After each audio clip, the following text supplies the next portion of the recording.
Shalom, shalom is falling Yahshua. Welcome in the rock.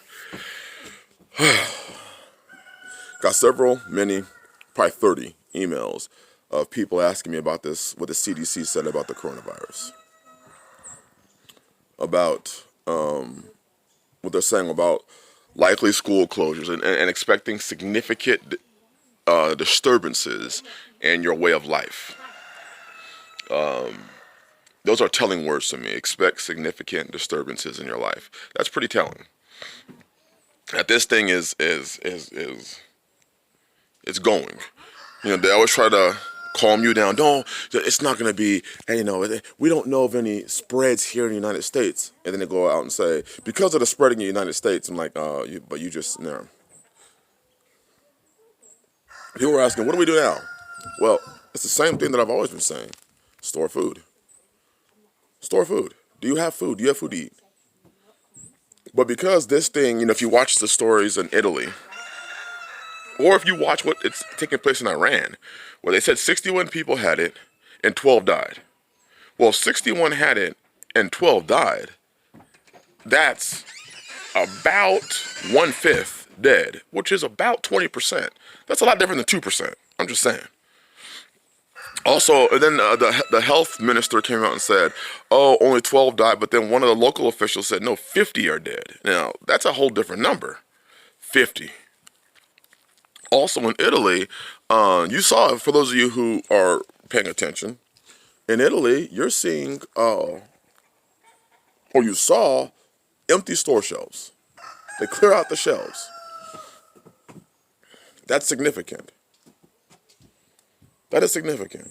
So I would say right now, I hope you have some food. For those who have some disposable income, who have a little extra money saved up,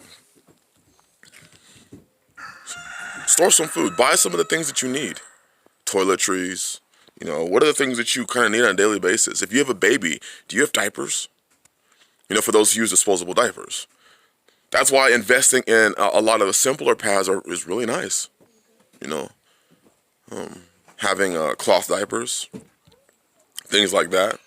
Why is the dog watching you? Sniffy's watching you. My big old dog is watching the children. He'll like stand by the children and protect them.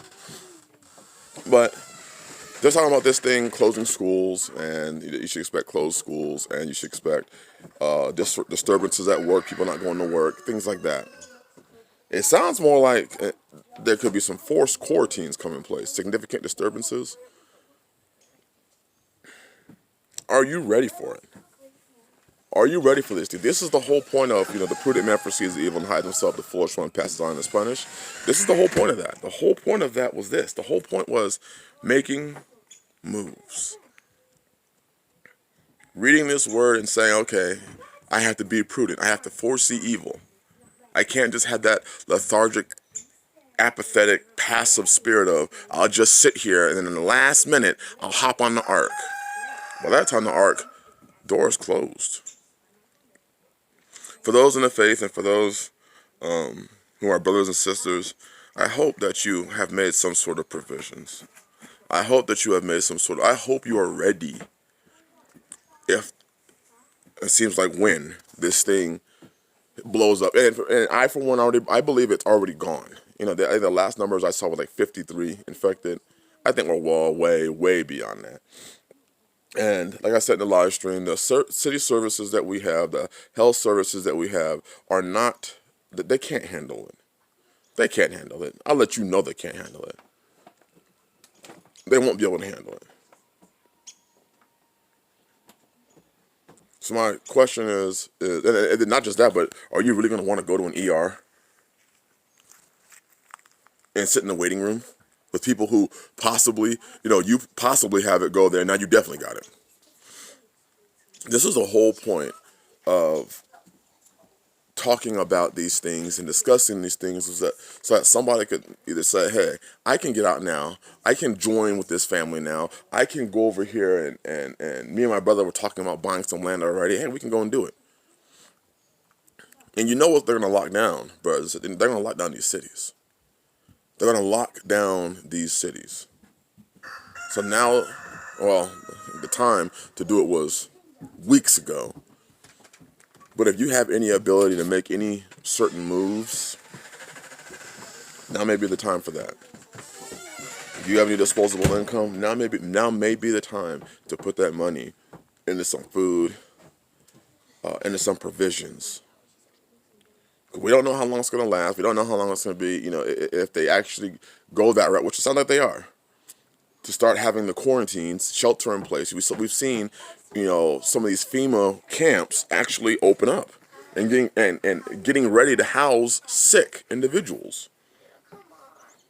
So this is no longer just a fad thing or just a laughing matter. This is a situation which people who didn't take serious are probably kicking themselves for not doing it. You know, we are a people that we kick ourselves for not making moves when we should have. We always do that. Dang, I should have done that when I had the opportunity. Yeah, should have gotten oil. 5 foolish virgins should have gotten oil when they had the opportunity. Should have gotten in the ark when they had the opportunity. Should have repented from sin.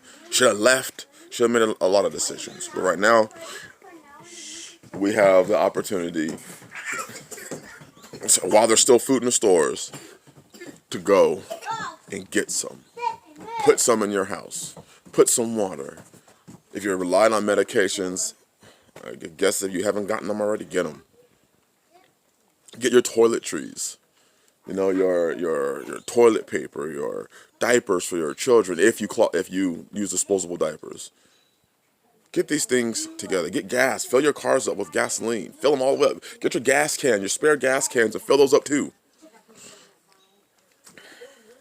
Get, you know, your pool shock and go online and there's all sorts of websites that tell you how to turn pool shock into bleach, and you can make a ton of bleach, gallons and gallons and gallons and hundreds of gallons of bleach with pool shock. And save yourself an abundant of money, and it stores easier. So this is the time that you can make some moves. It's been time for you to make some moves, but this is really the time where we're starting to see. Remember, the prudent man foresees the evil, the foolish one passes on and is punished. Be prudent and not foolish. Keep your eyes open, because I have a suspicion that we're not even at the beginning yet. It's just going to go downhill from here. Bless you all. Make those moves. Shalom.